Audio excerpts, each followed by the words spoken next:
yapsutu itu menggelar. Yadahu tangannya bilaili pada waktu malam, liyatubu untuk menerima tobat masin nahari, yaitu maksiat pada waktu siangnya hari. Jadi Allah itu menggelar tobatnya pada malam hari untuk mengampuni dosa pada siang hari.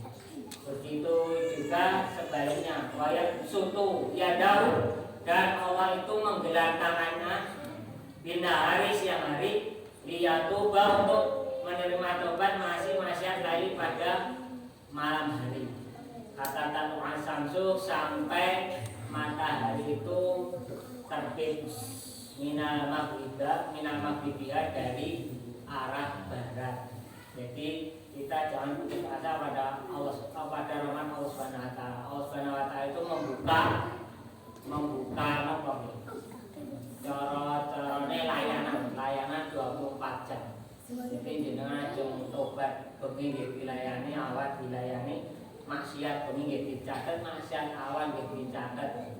Jadi bahwa Allah itu tidak sare dan tidak tidur. Bahwa Allah itu tidak ngantuk, tidak tidur. Allah itu memelihara umatnya 24 jam. Wala sinatu wala naum. Bahwa Allah itu hayyul, Allah la ilaha illallah hayyul qayyum, kata khusus sinatu wala naum. Allah itu maha hidup, maha berdiri dan tidak ngantuk dan tidak tidur. Jadi melayani dina ajeng tobat jam pinten wayah nopo waktu nopo dilayani. Tetapi jenengan melakukan kesalahan jam pinten wayah nopo wis niku dicatet. Pula yaman buasaan, setiap hari Allah itu sibuk dalam mengurusi nopo hambanya. Tidak ada yang hilang di hadapan Allah Subhanahu wa taala. Begitu juga ini ada hadis pengantar bahwa Inna Allah Azza wa Jalla, sesungguhnya Allah Azza wa Jalla yuqbalu, menerima taubat abdi, taubatnya seorang hamba, malam yuwargir, sebelum nyawa sampai kerongkongan. Jadi pintu taubat Allah itu dibuka sampai nyawa sampai kerongkongan. Nyawa itu kan ditarik sering ngumpul-ngumpul, enggak tetap kerongkongan. Dan itu sebelum nyawa sampai kerongkongan itu Allah nampa tobat panjenengan. Mengapa Allah nampa tobat kula lan panjenengan sampai kerongkongan? Sebab setan itu pun berjanji oleh Gusti Allah, aku akan mendampingi manusia selagi nyawa itu masih di kandung badan. Jadi pas lahir cengar jenengan lahir cengar terus nangis nika asline niku disentuh oleh setan. Jadi Nabi Isa ketika lahir tidak nangis, tetapi kita semua ya semuanya ketika lahir niku nangis, nangis itu disentuh setan. Niku sang seko napa lahir pertama cengar nanti jenengan gabrok nyawa tenggorona jeung ditarik niku setan mendampingi. Maka Allah memberikan peluang pintu tobat Allah sampai nyawa sampai tenggorokan. Jadi nopo luar biasanya setan bodoh menuju sang sekolah nanti nunggone sakaratul maut. Begitu juga rahmat Allah niku nunggoni nopo melayani jenengan terbuka sampai nyawa tenggorokan. Maka kita janganlah nopo berputus asa kepada rahmat Allah Subhanahu wa taala. Ada lagi hadis yang ada lagi pengantar hadis ini disebutkan Allah adapun Allah itu asyadu, sangat parohan bahagia bitobati abdi, terhadap tobatnya seorang hamba ketika yatubu mereka bertobat ilai kepada Allah min ahadikum, dari salah satu kalian, karena ala rohilatin, sebagaimana orang yang berkendara. Niki hadis niki nggambarke Allah niku seneng raumum digambarke yen enek hamba bertobat niku Allah senenge ra umum. Kaya dene karena rohilatin kaya dene seperti orang yang berkendara di ardin falatin di bumi yang tandus, pangpalatat yang tak lepas minha darinya wa alaiha, dan di atasnya tunggangan tersebut to'amuhu makanannya, perbekalannya, wasarobuhu dan minumannya. Nah jadi ini digambarkan gambarnya yang dari hadis itu bahwa pulau artikel langsung deh. Tiga hadis ini digambarkan bagiannya Allah niku napa tobaté hamba enek hamba niku bertobat kali Allah niku senenge Allah niku ngumpuli kaya dene enten wong berkendara bawa bekal makanan, bekal minuman, delalah napa bekale tunggangane niku ilang.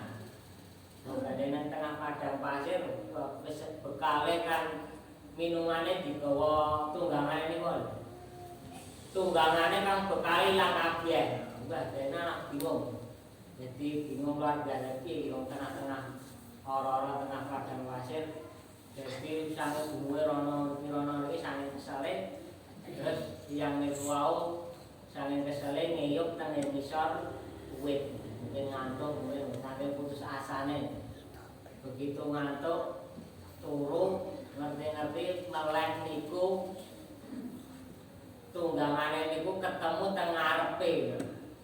Niku sange gembirane ngantos napa niku. Kami sosoran niku napa? Karo sing ngucap niku. Aku Tuhannya Allah dan Allah itu hambaku. Mangke saking napa senenge kualik. Saking senenge ngucap aku Tuhane Allah dan Allah kuwi hambaku. Padahal kudune aku hambane Allah. Misalnya gembirane seneng. Nah itulah digambarkan senenge Allah niku ngumpuli niku wong nemu kembali tunggangane yang hilang bersama perbekalannya. Saking senenge niku senenge Allah niku ngumpuli senenge wong niku yen enek wong bertobat kepada Allah Subhanahu wa taala. Jadi supaya kita membuat senang Allah, jenengan selalu bertobat kepada Allah Subhanahu wa taala. Nah, ini pembahasannya. Yang pertama, topik kali ini adalah tobat. Mengapa kita memerlukan tobat? Sebab dosa itu sumber petaka baik di dunia maupun di akhirat. Jadi mangiling-iling sing nyebabke awake dhewe sing sora dunya kali sing sora akhirat niku disebabke dosa. Sebab Allah berfirman ngeten, "Wa ma asabakum min musibatin fa bima kasabat aydikum." Dan apa-apa yang menimpa kamu disebabkan kelakuanmu, disebabkan tangan-tanganmu. Jadi mungkin napa? Wa ma asabakum min sayyi'atin fa nafsi, dan apa-apa yang menimpamu itu dikarenakan dirimu. Ayat ini menunjukkan bahwa efek dari dosa itu bisa mengakibatkan mungkin di dunia hari ini kita celaka, mungkin hari ini kita mendapatkan kesusahan, mungkin hari ini kita tidak mendapatkan keberuntungan. Itu bisa jadi efek dari dosa-dosa kita yang kemarin. Sebab ini disebutkan apa-apa yang menimpamu dikarenakan tangan-tanganmu. Mungkin yang menimpa kita hari ini dikarenakan mungkin dosa-dosa kita yang kemarin. Awak dhewe mungkin ora nyamajomu, yen mangkene apa aku ndek dari dosa.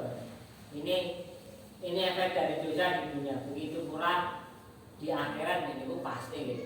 Sebab sing mengeluarkan napa nenek moyang kita Nabi Adam dan Hawa dikarenakan napa? Dosa. Jadi ya wong dosa niku ora layak teng surga. Enten apa Nabi Adam kalih Hawa diusir teng surga sebab melakukan dosa. Berarti napa? Ketika kita kembali jeng pengen bali ning surga, dosane kudu diilangi, dibersihke. Lah niku tergantung dosane jenengan akeh napa boten ya akeh nggih ngersine suwe. Jadi syarat kita masuk surga ya kita tidak harus bersih dari dosa. Begitu juga efek dari dosa itu bisa mengakibatkan musibah kita yang kita lakukan hari ini. Oleh karena itu kita harus paham apa saja yang dapat menggugurkan dosa. Jadi sebenarnya menurut Syekhul Islam Ibnu Taimiyah itu ada 10 sebab, akan tetapi di sini mungkin yang saya terangkan mungkin hanya 2 sebab. Itu sebab yang pertama, agar dosa-dosa kita gugur itu adalah tobat. Yang kedua, agar dosa-dosa kita itu gugur adalah istighfar. Maka yang pertama, tobat ini memang disepakati kebanyakan ulama penggugur dosa itu adalah tobat. Maka kita jangan putus asa pada rahmatnya Allah Subhanahu wa taala. Di dalam surat Az-Zumar ayat 53, Qul ya ibadiyalladzina, orang-orang asrafu israf berlebihan melakukan dosa. Ala anfusim terhadap diri mereka, la taqnatu, janganlah putus asa min rahmatillah terhadap rahmat Allah. Innallaha sesungguhnya Allah itu yaghfiru mengampuni dzunuba, dosa-dosa jami'an semuanya. Orang-orang ibadah, hamba-hambaku, janganlah kamu israf. Hamba-hambaku yang israf, hamba-hambaku yang berlebih-lebihan di dalam dosa. Hamba-hambaku yang berlebih-lebihan di dalam dosa. Jangankan berlebih-lebihan di dalam dosa, bahkan kita ada yang menenggelamkan diri di dalam dosa. Maka Allah mengatakan, janganlah putus asa terhadap rahmatku. Sesungguhnya Allah mengampuni dosa-dosa semua. Jadi kita ampun putus asa terhadap rahmatnya Allah. Aku berbuat dosa, aku ditompo ora. Wah, aku berbuat dosa, aku ki dosane napa? Kapok lombok niku. Ki dosa esuk galene, dosane esuk galene, kira-kira kok ditompo. Selama jangan bertobat terus, pintu rahmat Allah itu terbuka. Jadi Allah akan selalu menerima tobatnya jenengan. Jadi kita semua terus menerus beristighfar kepada Allah Subhanahu wa taala. Memang kita akui bahwa kita itu bukan malaikat. Memang kita akui kita itu bukan nabi. Tetapi Allah memberikan selalu peluang bahwa Allah akan mengampuni dosa-dosa kita, bahwa kita itu tidak lepas dari dosa. Kullu bani Adam khotoun, setiap bani Adam itu pasti melakukan dosa. Jadi boten enten wong sing tanpa dosa dalam sehari pun tanpa dosa niku boten enten. Jadi sebaik-baik orang yang melakukan kesalahan itu tawabun, orang-orang yang bertobat. Jadi jenengan dosa tobat terus. Pokoknya sebaik-baik orang yang melakukan kesalahan tobat. Itu pintu Allah akan selalu terbuka. Ya ini ada suatu analog itu logikanya ada. Ada suatu hadis itu menggambarkan bahwa kasih sayang Allah terhadap hambanya itu lebih tinggi, lebih besar kasih sayang ibu terhadap anaknya. Logikanya ada. Ada suatu hadis menggambarkan pas zaman perang, tawanan perang, mungkin gitu, situasinya semrawut. Dan niku enten mbok kelangan anake. Buleki rono wah sange dimaten kok jenenge wong tuwa mbok kelangan anake kok nggih pangaten niku anak sing dicintai nang kelangan. pada waktu diguleng tawanan-tawanan rono rene guleng teko rono rene akhirnya anak niku wau ketemu. Nah, begitu ketemu ketemunya gimana senenge ramum. Terus anak niku didekap disusoni. Lalu Nabi berkata kepada sahabat-sahabatnya melihat peristiwa niku wau. Jadi saking senenge mbok nemokke anak pas tenggen tawanan-tawanan perang niku nemokke anak terus didekap disusoni. Lalu Nabi berkata kepada para sahabatnya, Atarauna hadi taurihatan walada benar.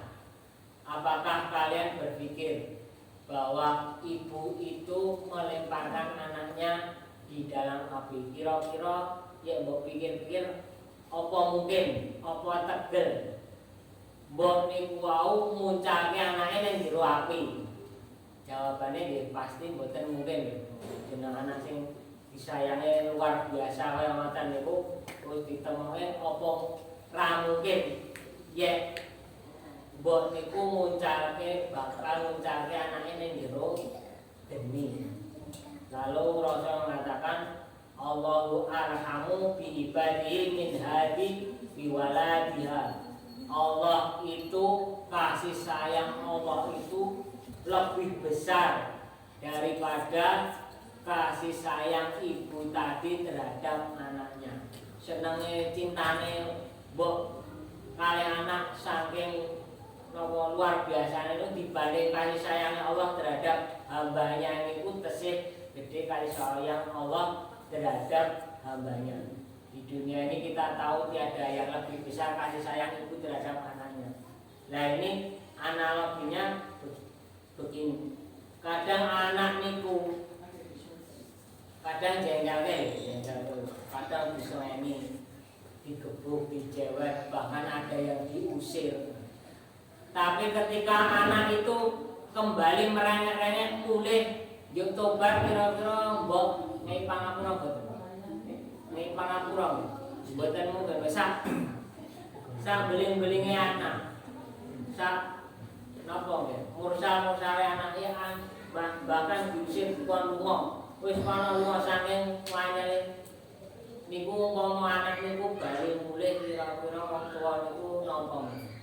Cintane ibu terhadap anak tetap diratat dan tetap ditampu. Begitu juga kasih sayang Allah. Kadang kita itu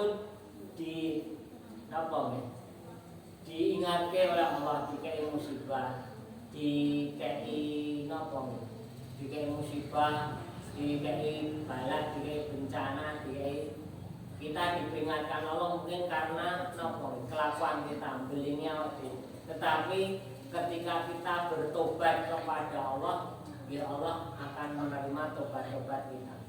Ya, meskipun kita selalu melakukan perbuatan dosa, Allah akan tetap menerima, pintu Allah tetap akan terbuka. Jadi aslinya senangnya Allah, cintanya Allah terhadap kita niku ngukuri cintanya Allah terhadap anak niku. Jadi jenengan berdosa apa yang apa? Di dalam suatu hadis Nabi mengatakan apabila hambaku membawa dosa sepenuh bumi dan sebanyak awan yang ada di langit, ia datang kepadaku, maka aku akan membawa sepenuh itu pulang. Walau balik aku tidak peduli. Jadi kadang setan itu aslinya ya dinar ya putus asa. Dibudo sak apa nanti mau salah apa ya tobat dosa diampuni. Nah, jadi lihat bahwa rahmat Allah itu luar biasa. Jadi ketika kita bermuamalah kepada Allah, itu hendaklah kita berprasangka baik kepada Allah Subhanahu wa taala. Jadi aku sebagaimana prasangka hambaku kepadaku. Karena hadis Rasul mengatakan bahwa aku sebagaimana prasangka hamba kepadaku. Indana falah falahu wa indana sarar falahu. Apabila ia berprasangka baik maka Allah juga akan baik kepada apabila berprasangka jelek, maka Allah juga akan berjelek terhadap orang tersebut. Jadi kita ketika bermuamalah kepada Allah, ampun berprasangka jelek kali Allah. Piye aku tobat ditampa ora, krono bene aku bermaksiat ditampa tobat apa ora. Kadang setan itu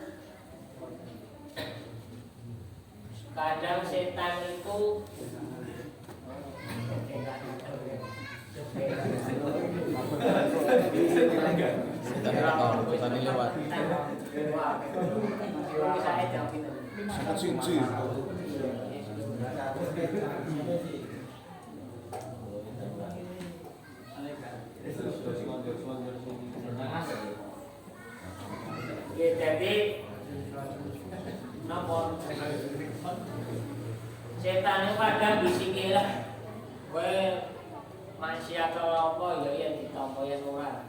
Jadi akan tetapi kita kepada Allah harus berprasangka, selalu berprasangka baik kepada Allah Subhanahu wa taala. Maka beruntunglah orang yang mendapatkan hidayah bertobat sebelum meninggal, dan beruntunglah orang yang mendapatkan hidayah bertobat merasa bersalah. Kadang nenek wong sing melakukan kesalahan yang ora rumangsa salah sudah. Nah, tapi enten wong ketika melakukan kesalahan rumangsa salah, dan itu termasuk hidayah Allah Subhanahu wa taala.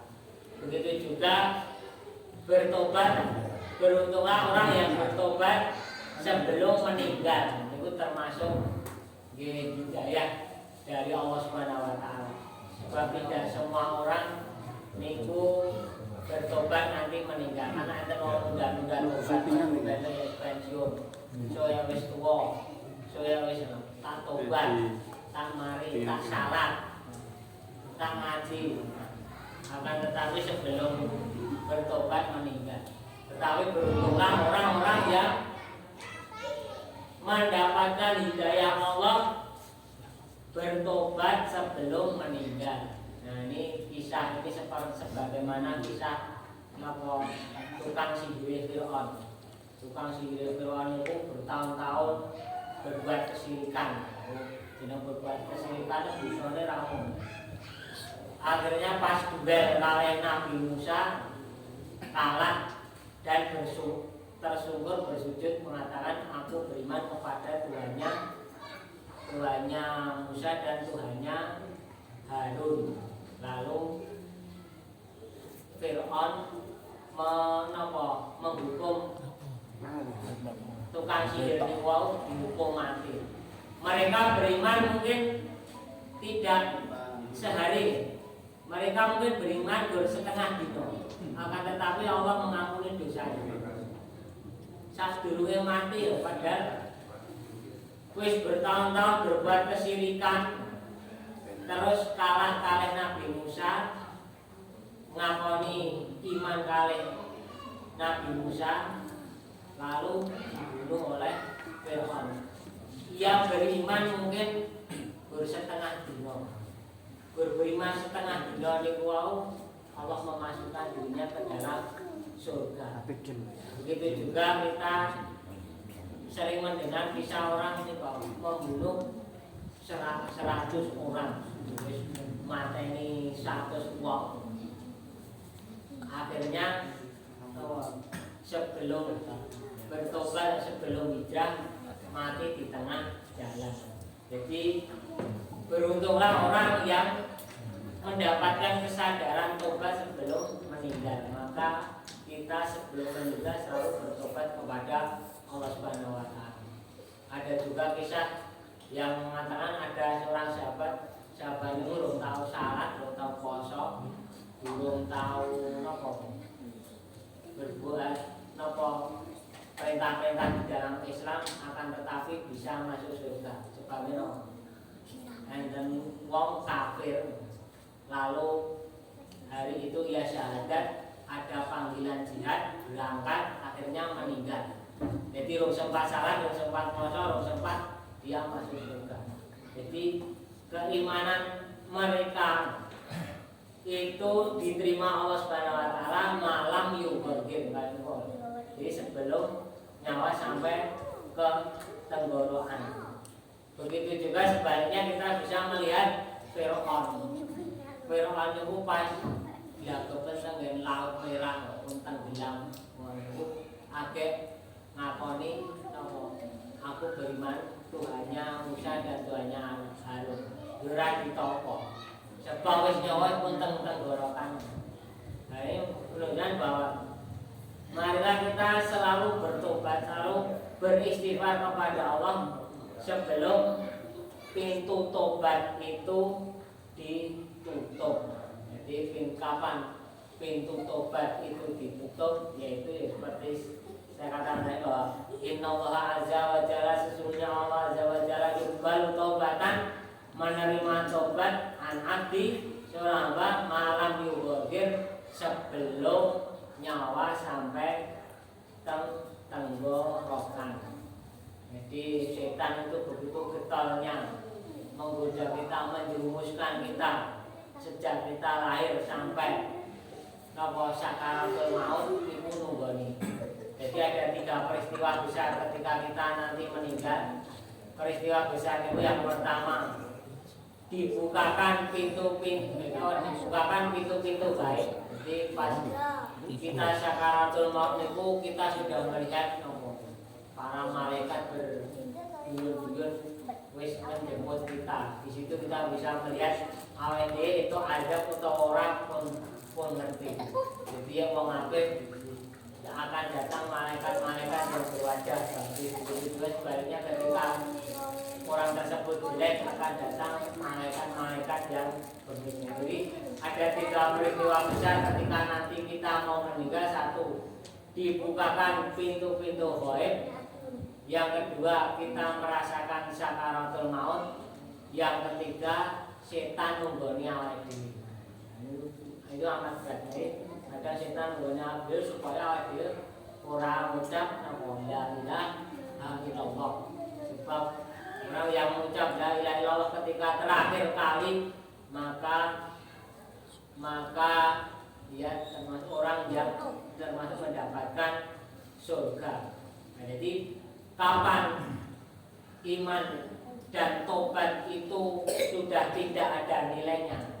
Iman dan tobat sudah tidak ada nilainya ketika nyawa sampai ke tenggorokan. Jadi imane Fir'aun itu wau, iman sing telat, tobat sing telat itu ora ditampa. Imane Fir'aun itu wau ora ditampa. Tobatnya Fir'aun ora ditampa, nyawa sampai ke tenggorokan. Di dalam surat Al-Mu'min ayat 85 bahwa Al-Ghafir atau Al-Mu'min bisa juga disebut Al-Ghafir. Al-Mu'min 85 bahwa Allah mengatakan falam maka tidak yaku, falam yaku maka tidak berlaku yang fauhum bermanfaat bagi mereka, imanuhum iman mereka, lama wa'au basana ketika melihat siksa kami. Nah, jadi pas sakaratul maut, pas nyawa ditarik Mekah niku wis weruh siksane. Jadi wong sing kafir kali wong sing beriman wis weruh siksane. Diweruh niku iman ne ora ditampa.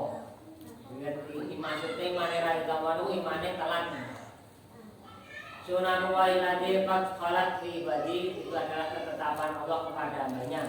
Wa usira Dunalika kafir, maka binasalah orang-orang yang berbuat kekufuran.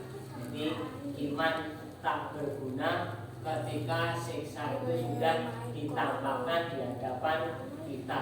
Nah, pintu-pintu gaib itu dibukakan kepada kita ketika kita sakaratul maut. Kita bisa melihat di dalam Quran bahwa Allah berfirman, "Laqad kunta fi ghaflatin min hadza." Sungguh kamu dulu lalai tentang peristiwa ini. Peristiwa sakaratul maut.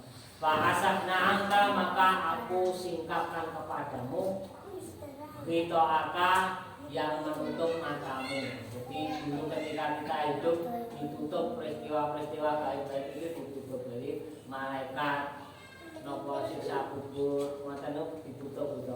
Tadi ketika waktu itu fakasat nangka maka kami singkatkan kepadamu, fabasaruka maka penglihatanmu ya mahadid pada hari itu penglihatanmu amatlah tajam.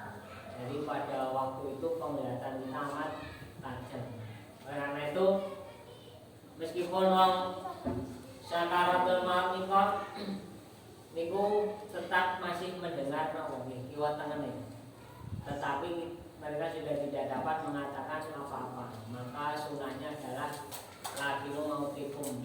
Tahulah orang yang mati di antara kalian. Ditalin terus la ilaha illallah. Jadi yang nalkin itu ampun ucapan liya. Jadi alon-alon. Jadi wong nalkin pun grog-grog. Nalkin itu alon-alon. La ilaha illallah. La ilaha illallah. Oke, wong ini pun dirokke pun dina ngomong liyane. Sebab mungkin jenengan ngomong liyane sing wong iku wau ngomong liyane. Jadi ucapan terakhir bukan la ilaha illallah. Jadi la ilaha illallah terus ditutur Allah. Ya wong ini ku ngomong la ilaha illallah pun ya pun mandek. Jadi sing mang ucape men la ilaha illallah ampun pak istighfar pak pun cukup niku namo la ilaha illallah. La ilaha illallah. Kemudian mungkin wong ini pun diroke la ilaha illallah pun dengan mandek ampun ucap apa-apa. Ya ampun mau udah pak istighfar. Wong iki mau sakaratul maut niku menghadapi peristiwa yang luar biasa, digoda setan, merasakan sakitnya sakaratul maut, melihat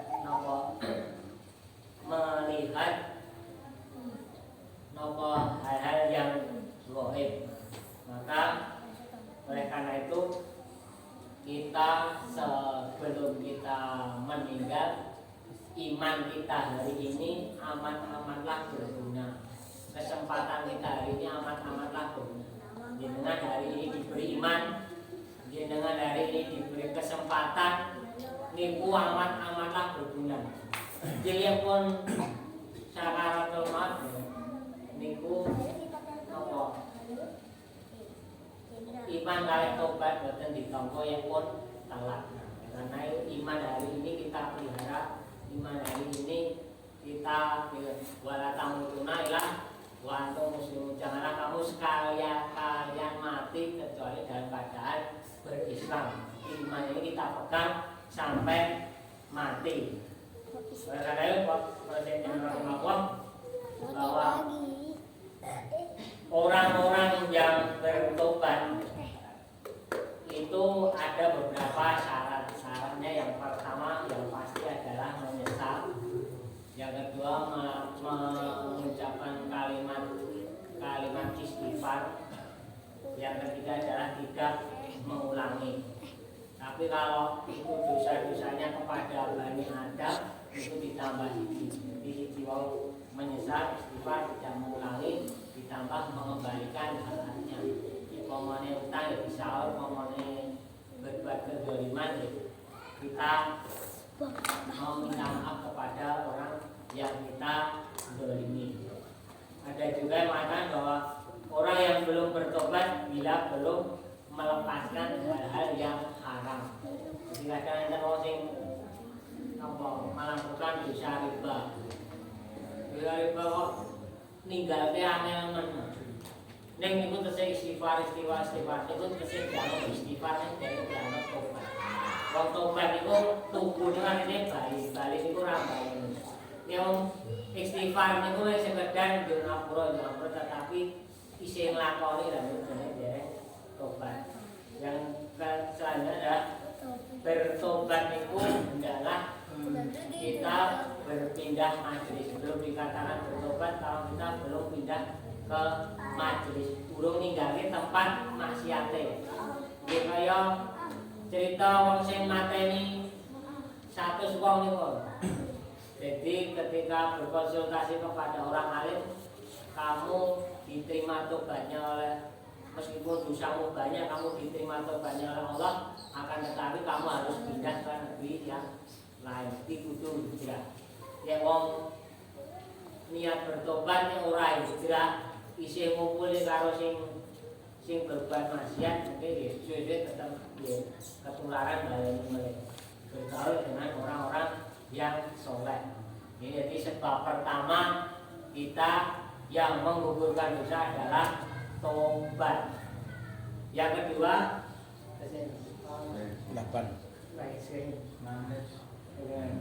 yang kedua adalah yang menggugurkan dosa kita adalah istighfar.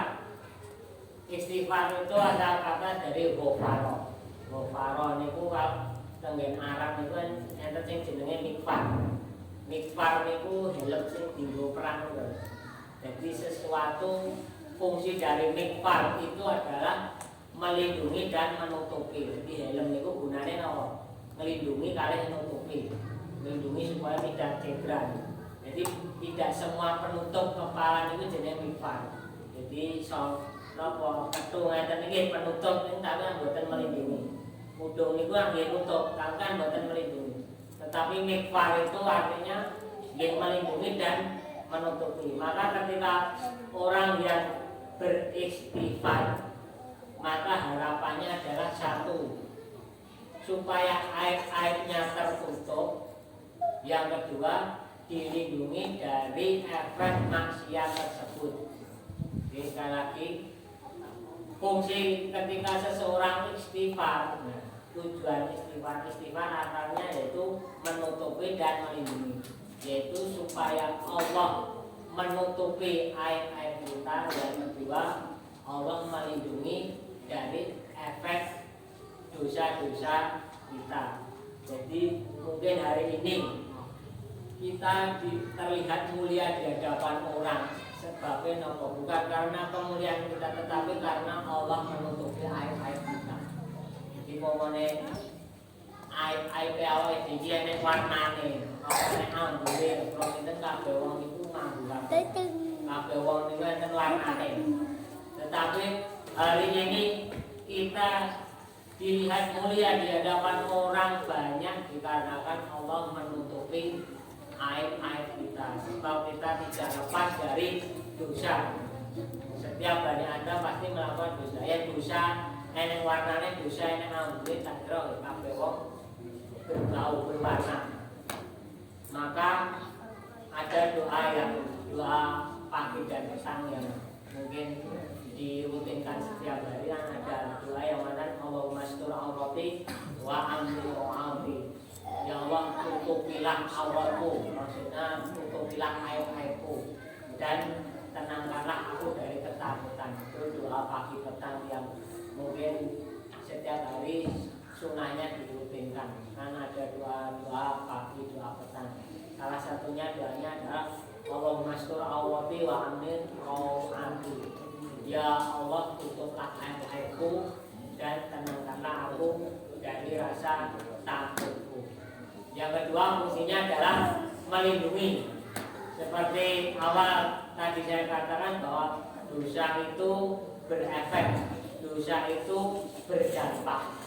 Para ulama dulu niteni ya melakukan dosa ini itu berefek kepada istrinya, kepada tunggangannya, bahkan kepada tikus-tikus yang ada di rumahnya, maksudnya bahkan anak-anaknya.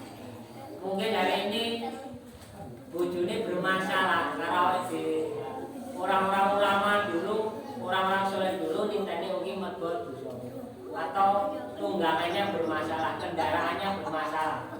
Jadi mungkin karena berarti aku dari melakukan dosa-dosa, atau bahkan tikus-tikus yang ada di rumah kita.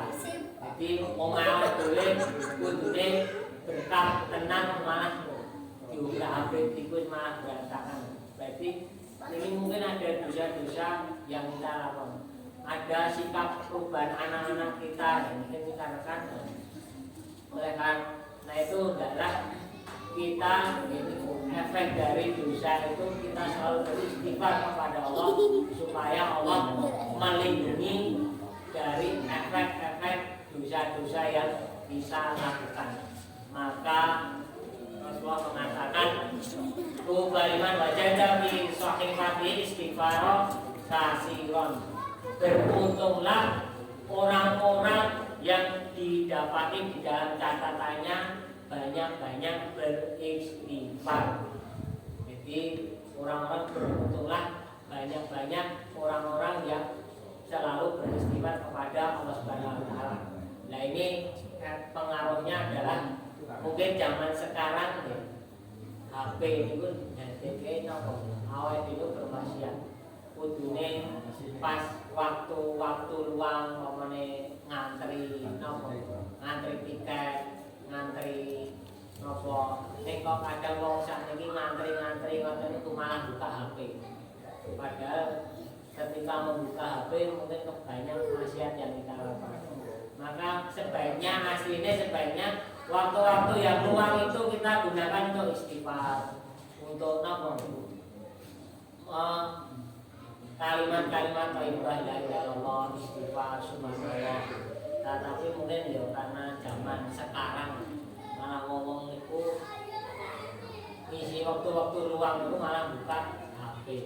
Kita itu kadang ya istighfar astagfirullah tidak gambar subhanallah, subhanallah ngerti peristiwa nopo gosip masya Allah.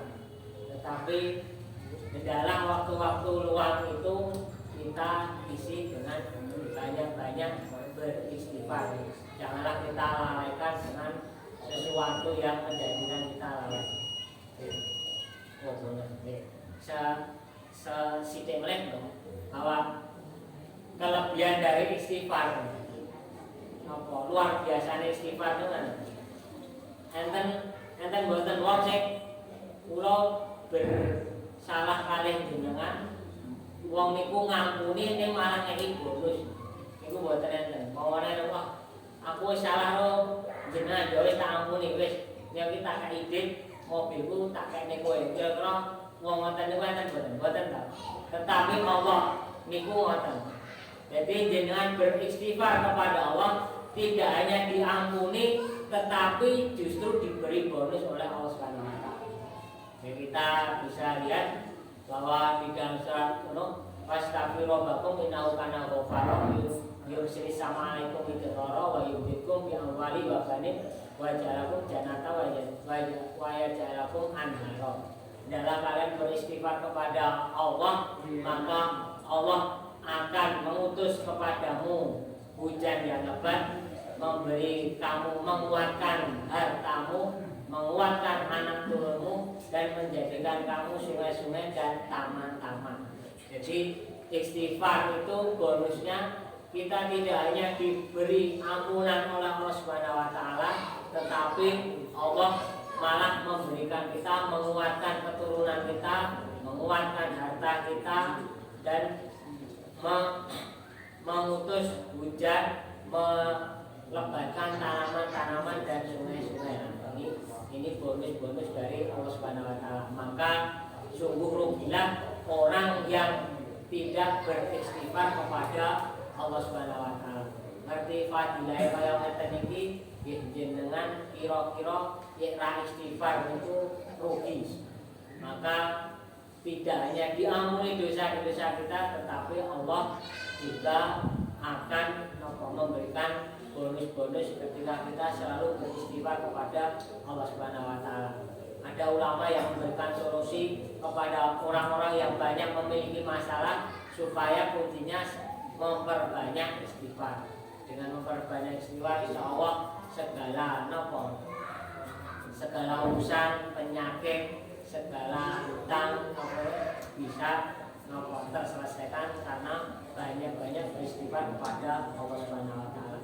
Mungkin tidak panjang lebar, cukup sekian. Akhirul kalam, wabillahi taufiq. Assalamualaikum warahmatullahi wabarakatuh.